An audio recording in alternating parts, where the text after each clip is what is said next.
For efforts to empower individuals and communities to stand for what's right, creating lasting benefits to all. And today, lumipad ang kanya.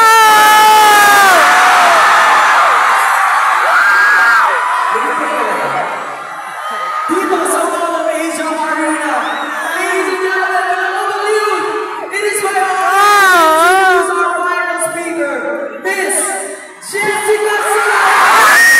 I love you, Jessica!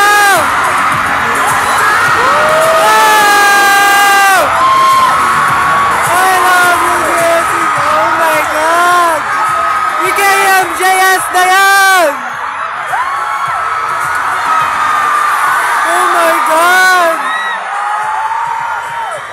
Oh my God!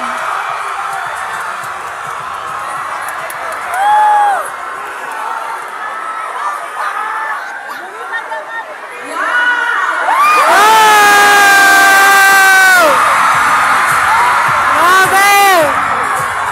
You guys, you overwhelmed me. Wow!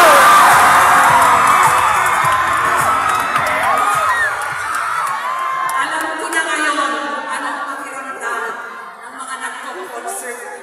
Wow! Okay ba kayo? Yes! Maraming salamat. Magandang hapon sa inyong lahat. Magandang hapon!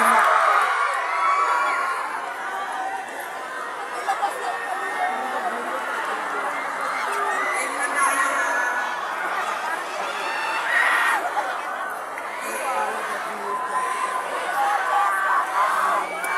Jessica! Jessica! Jessica! Jessica! Jessica! Wow! Wala akong balak tumakbo. Wow! Ngayon pa lang. Saksakin niyo na.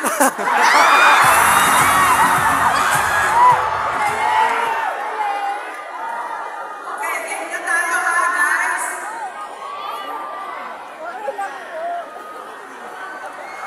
Magandang hapon ulit sa inyong lahat. Thank you na pumunta kayo dito. Yes, thank you po. Salamat din sa mga nakatutok sa ating live streaming. Team Bahay, Team Party, Team Lakwacha, hello, good afternoon.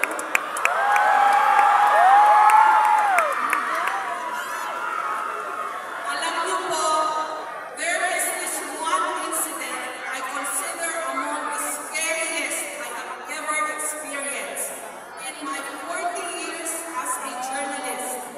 No, it was not one of my most difficult or life-threatening coverage or assignment at hindi rin isa sa horror stories na madalas naming pinuproduce.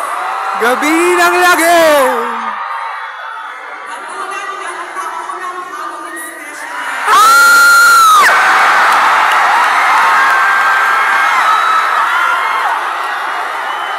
na kabilang na din. Nagisirit ko dito na net, malapit nga ang lumabas. Maraming salamat sa laging pag-promo. No, hindi mo yun. At hindi rin si Ed Calvar.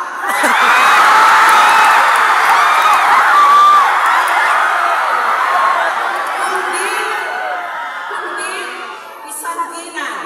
I think sometime in the 1990s. Oh! Na minsan nagsabi sa akin, Jessica, papicture naman kayo ng anak ko. Ipinangalan ko siya sa iyo. Imagine that she named her child after me.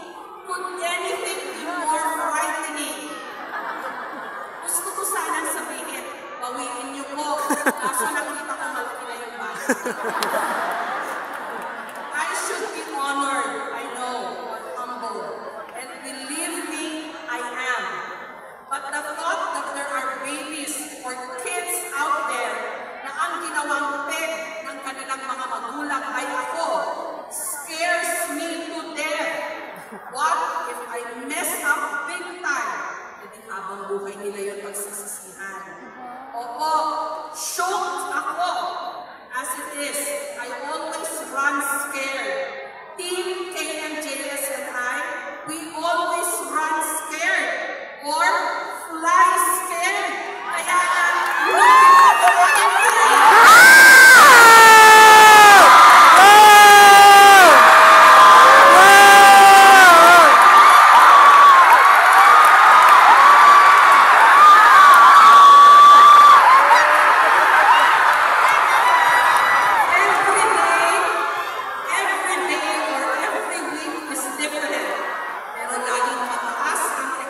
Yung kanina!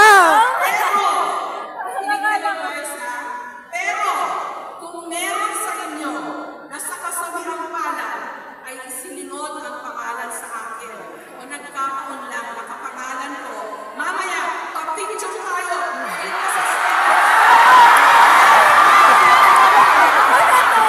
Jessica?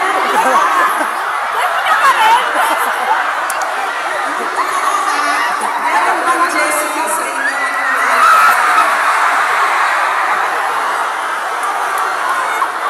Ay, may problema tayo. Pag-i-approach yung marshals, pa-picture tayo. Wow!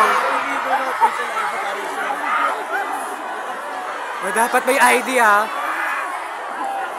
Please allow me to formally introduce myself. Ayan. Baka kasi kilala niyo ako bilang si Jessica Soho na napapanood niyo. Pero maaaring hindi niyo alam kung saan at paano ako nagsimula. I come from very humble beginnings. And I say that with both humility and pride. Ang cute ko.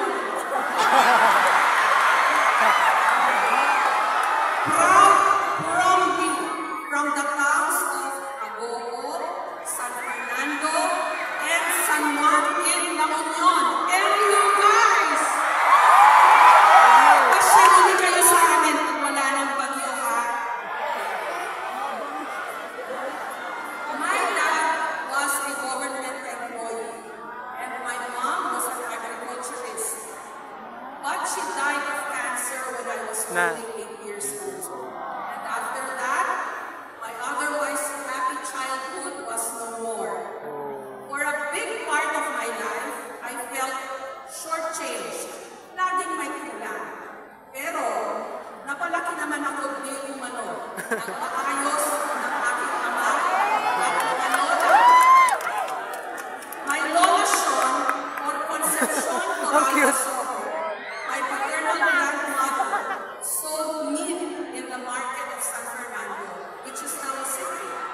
And my Apo Baket, or Apo Iktang, 6 Aspiras, my maternal grandmother, a retired public school teacher, lived in a barrio in the town of Agogo. Bata pa lang ako, mulat na sa mga realidad at buhay ng mga tindera at mga magsasaka. Because they are the people my lolas interacted with daily. My stepmother also ran a beauty parlor, ang madalas na tambayan ng mga marites. So given all these exposures early on in life, parang nakatadhana yata na mapunta ako sa larangan ng pagkukwento o storytelling. Bilang journalists, nagkukwento kami tungkol sa bayan at sa mundo. Tungkol din sa mga makapangyarihan at maging ang mga nasa laylayan. Nag-aral ako ng elementary at high school sa Christ the King College sa San Fernando, La Union. Catholic school na pinakapunoon ng mga madre mula Belgium. Kaya parte ng aming curriculum ang pagdarasal. At alam niyo po, kamakailan ko lang napagtanto na sa aking buhay pala, merong koneksyon ang pagdarasal at pagmamasa. Mabilis ako natutong magbasa, kaya mabilis din ako natutong magdasal in both English and Filipino. Kwento ng mga pinsan ko sa mga katuwaan daw namin o pag-contest kung kami mga bata. Ang panlaban ko raw kapag naubusan na ng kanta, kasal, kasi may cash prize from our lola. Nung ako'y nasa elementary pa lang, kinukuha na ako ng prayer leader sa Block Rosary. At nung high school naman, madalas akong reader o lector sa misa. Lalo't katabilang ng eskwelahan namin ng simbahan. There is poetry there, I believe, between words and prayers or vice versa. These two words that are among the basic foundations of my life. Words got me here. It was prayers that have sustained me through the most difficult crises and assignments in my life and career.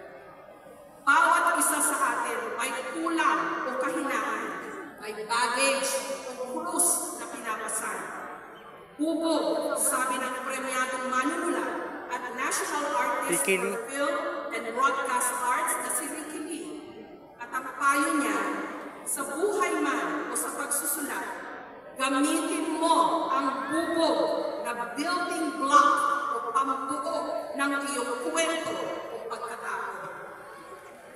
Gaano man kahirap o kasakit, hugutin ang bubog o kung ano man ang iyong dinadala as a motivation to write your story or to make something of yourself. Kung hindi, ang bubog ay mananatiling bubog na laging magbibigay ng pahirap at pasakit. Pagtagumpayan niyo sana sa buhay ang inyong mga bubog. True o di umano? Let's play a little game, shall we? Okay?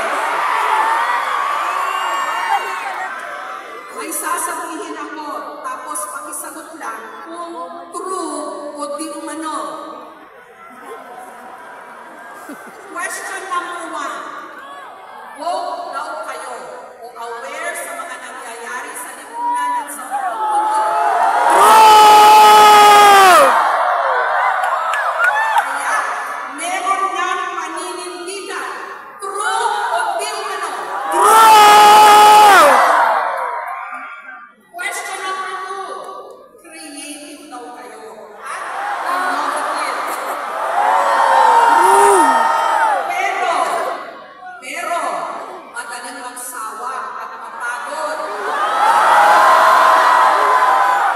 True o di umano?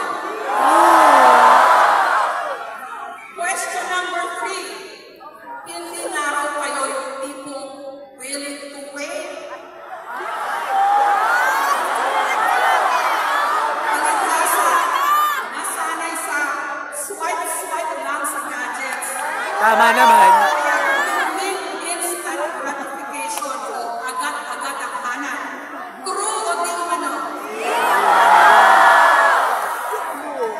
Totoo ba yan? Whatever it is na sabihin nila tungkol sa inyo, please know na matagal nyo na akong fan. True yan ha, hindi di umano. Kahit balikan niyo pa yung mga nauna kong interview o speech. Kasi katulad nyo rin ako, matigas ang ulo. Kaya, believe ako na nagawa ng questionin pati ang salita o word na resilience.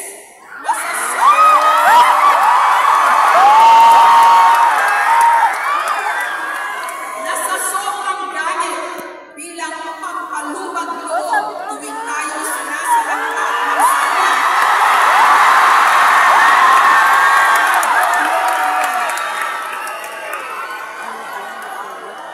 Binig talaga ako sa inyo. Gets na gets nyo. Ay naging kwait tuloy ang resilient sa pagiging complacent.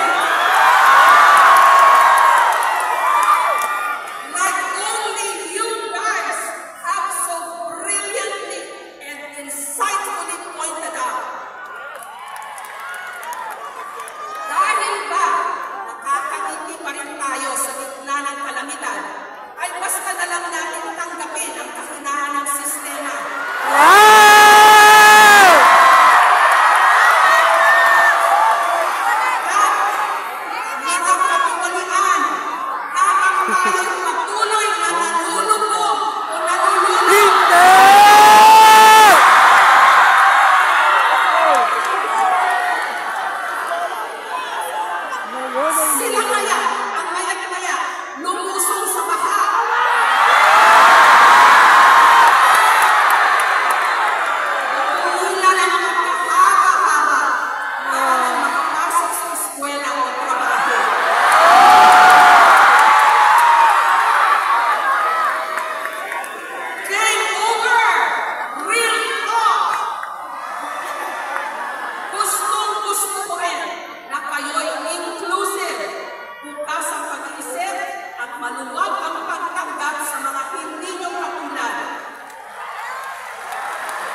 Yes, napanood ko yan. Tapos ng ilang university graduation.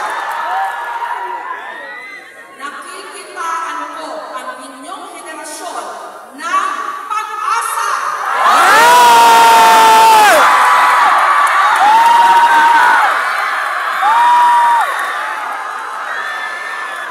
Baka kayo Tagal nang hinihintay! ng pagbabago.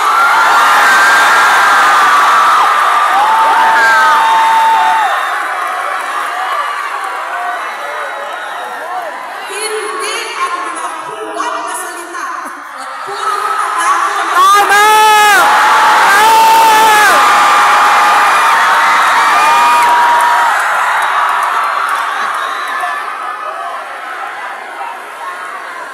pressured much pa kayo sa kailangan. Dahil kayo ang magmamana ng mga hindi namin nagawa. At kung hindi kayo mag-inindigan ngayon pa lang, makapag-ipasa lang din ninyo ang mga problema sa mga susunod na henerasyon.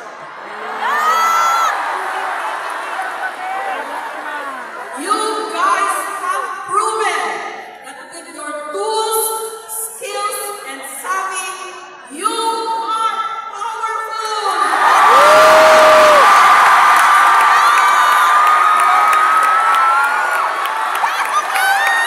Hindi lang meron na kayong mga na-cancel o na-call out na personalities at brands na hindi nag-like ang mga pahayag patungkol sa mga issue na malapit sa inyo, katulad ng mental health, equality, diversity, inclusivity, etc., etc. You guys certainly know how to use your voice and be heard and matter.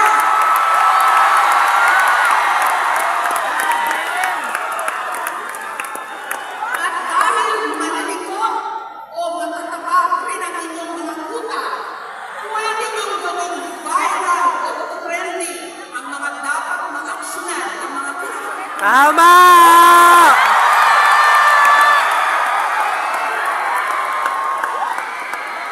Kaya, sayang na foreigner pa ang nakakuha ng litrato ng babae sa impunan sa Makati.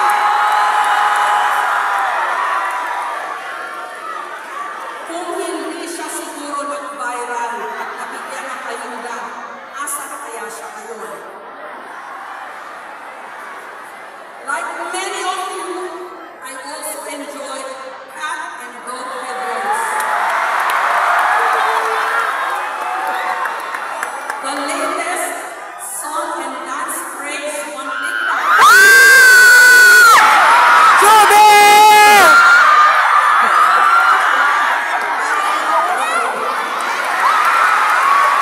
Wala na! I also like K-pop and K-drama. That South Korea had so masterfully capitalized on to captivate the world, including us Filipinos, mga nilamon ng sistema. Ang tawag ko ngayon, soft power. God is good. We all need and want good vibes.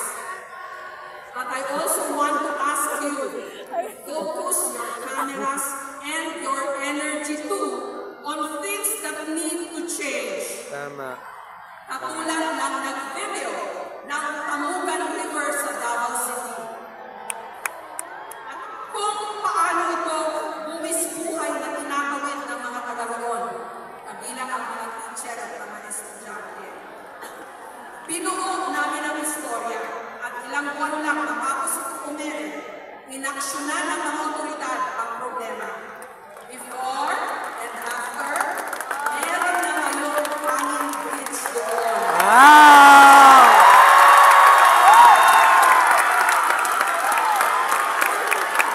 So please, get involved, participate, use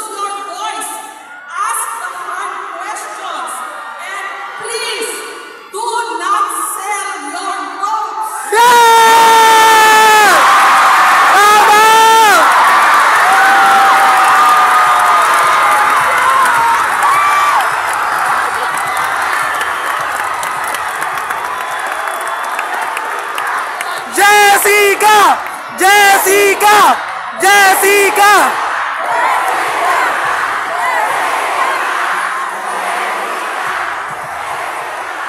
Alam nyo, ganito pala pakiramdam ng masaya pero natatakot din.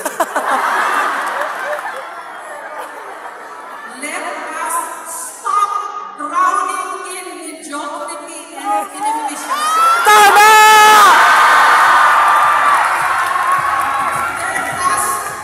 There has to be better ways or best practices of doing things. Let us also stop being comfortable or comfy, like you would say, about the glaring inequality in our midst. Imagine, according to a World Bank report in 2022, the top 1% in this country, or the richest, capture 17% of the national income, while the lower half, or 50%, or the majority, got only 14%. The global data is similar. In 2024, according to the UBS Global Wealth Report, the world's top 1.6% got 48.1% of the wealth. The lower 40.7% got only 0.6%. Hindi naman yan mahirap makita. Sing liwanag ng sikat ng araw. Napakalawak na agwat ng mga mayaman at mga mahirap. Tama. Tama. The Philippines is a C2BE market. That's our demographics in TV, ang aming target audience. Masa sa simpleng salita. Ang higit na nakararami, kailangang maghirap at magsumikap para maitawid ang mga pang-araw-araw na pangangailangan. Tama. Klarong-klaro yan ang pandemic. Sa bawat araw na tayo'y naka-lockdown noon, marami agad ang lalo pang nagutom at naghihirap. Mga no work, no pay o minimum wage earners. Pumaunti o bumaba rin ang bilang ng middle class at meron pang mga nagsasabi na wala naman daw talagang matibay na middle class ang Pilipinas. In the book Eat, Pray, Love, which was also made into a movie starring Julia Roberts, sabi ng author na si Elizabeth Gilbert, my word on the street daw ang mga bansa o kung ano yung pinaka-top of mind o pulso ng mga taga-doon. For example, ang Italy, ang kanila raw word on the street ay eat o food. Ang India, it is pray. Hindi binanggit ang Pilipinas, pero hindi naman mahirap mahulaan kung ano ang ating word on the street. Ano sa palagay nyo? Di umano ulit? It's family, I think. True? Family? Kaya nga ba, madalas akong nagtataka at nagtatanong, kung ang pinaka-importante para sa ating mga Pilipino ay pamilya, bakit kailangan natin magkahiwa-hiwalay para lang mabuhay? Tama. Tama. Why do we keep exporting family? Timely pag-usapan, lalo't hot issue ang tariffs worldwide. May kakambas kayang tariff o halaga ang pangingibang bansa ng ating mga mahal sa buhay? And why are we not counting enough the social costs of sending our loved ones abroad? Kaya nga ba, saan bansa man kami lumipat ng aking team, Maraming Filipino. hinahanap May namin ang Filipino. kwento ng nagpupunyagin nating mga kababayan. Nilalabanan ang hirap, pagod, umuyat, matinding kalungkutan, at kung minsan pa ay pangmamaltrato, makapagpadala lang ng remittance sa kanilang mga pamilya. Yeah. To be honest, I see all 14,000 of you here, the biggest gathering of young people I have seen. Wow. And I am very delighted. Wow. But I also worry. What's in store for your future? Will there finally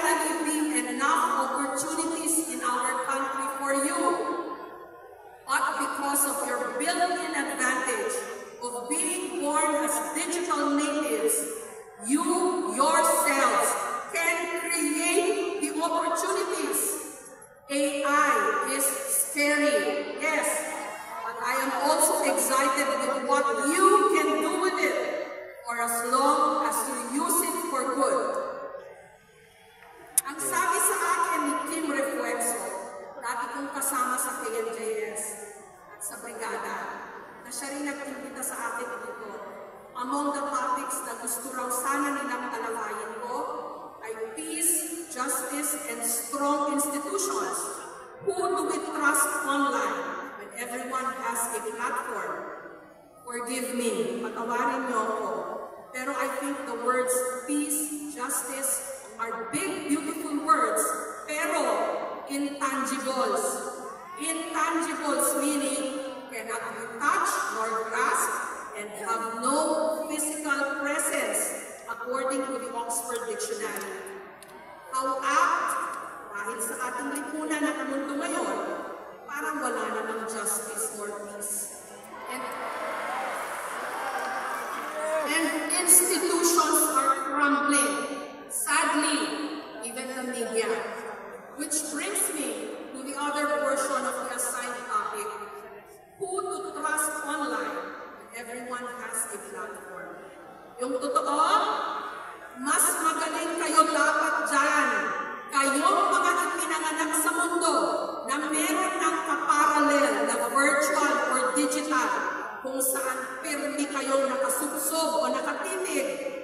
Sigurado ako, by now, alam nyo na dapat kung alin ang real from fake, ang true or false sa di umano.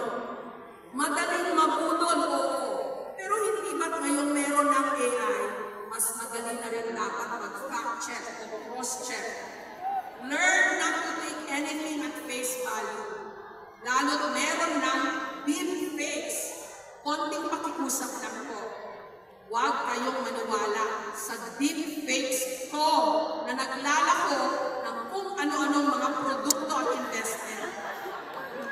Be responsible citizens and netizens as well. Criticize if you must, but elevate the level of discourse. No gutter language, no name calling, no body shaming. Let us be civilized. Yes!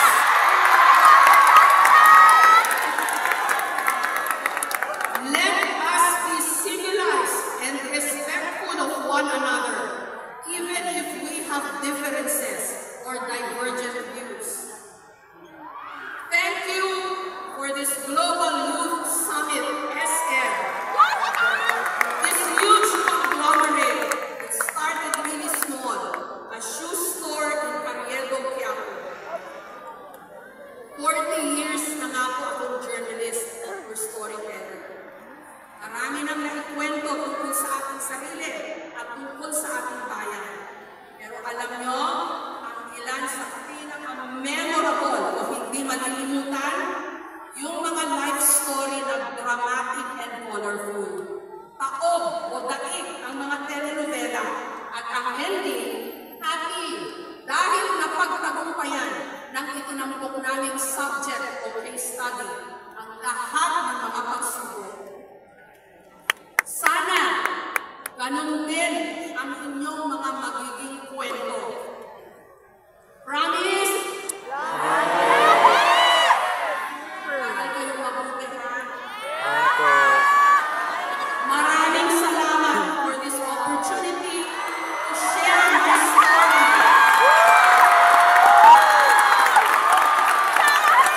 May each one of you become an inspiration to others too. Maraming salamat sa mga nakakwentuhan ko o namin sa mga nakalipas na 4 na dekada. Makakaasa kayo na hanggat may makamaluhang maikukwento,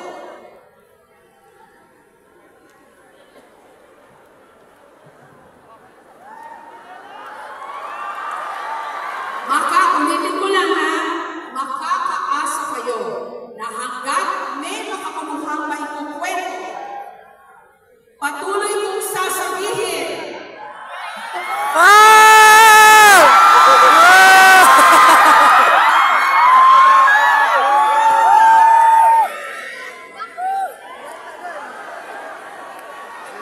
kasama kayo rito ha.